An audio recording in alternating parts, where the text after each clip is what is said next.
for is having you as my little brother. We always manage to catch up like no time has passed. Thank you, John, for everything. I'm so proud of who you've become.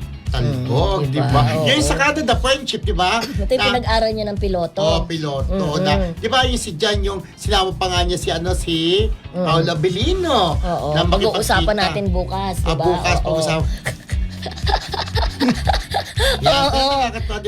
Very ano rin siya, very close din siya doon sa nanood din si Jan at saka yung girlfriend niya na foreigner doon sa show sa Asa Vancouver. So, masayang-masaya si Kim. Alam naman natin din, 'di ba, may pinagdaanan ng pamilya. So, very ano siya, kumbaga bibihira pag gagawi lang si Kim doon, parang ganoon eh. O kaya magkikita. Oo, pero alam ko na napauwi din dito si Jan eh. Dinadalaw rin naman nila si Kim, 'di ba? Parang alam ko nakita sila, nag-bonding sila, nag-bonding din sila magkakapatid. Na parang nakakatuwa lang siya, parang ito yung masasabing trophy din ni Kim dahil nga napagtapos yung kapatid niya. Correct. Diba? Dahil nga siya yung kumikita ng malaki.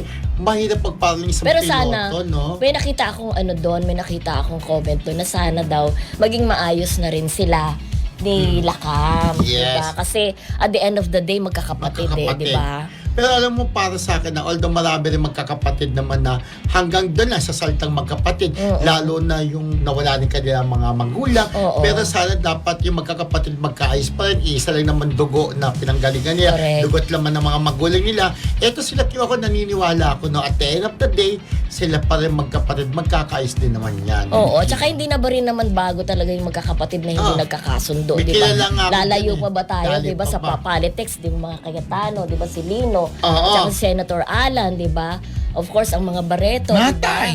Oo, may mga ganun talagang pagkakataon. Yep. Na nagkakasira dahil sa politics, di ba? Yes, so dahil sa iba't ibang opinion din. Correct. Okay. At syempre, Okay. dahil binati natin si Kim Chiu, babatiin natin sila Marcelo ng UK, Ate Carmen, Ate Tess Inchong.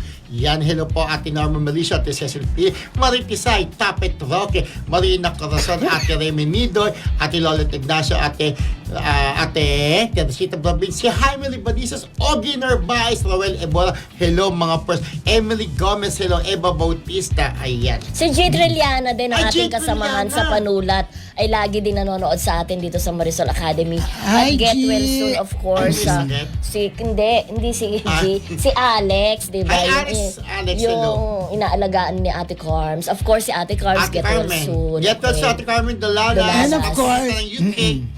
Hello, Grace Dueña, Jaime Libadizos, Rachel Jestro, Rachel Lucas, Mina Jose, Ron, Chat, John, Isay, and Mika.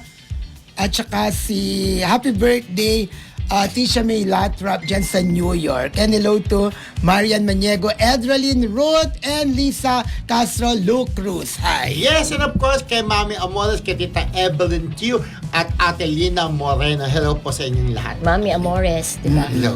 Okay. Anyways, Emily Gomez. Binati ko na Emily Gomez.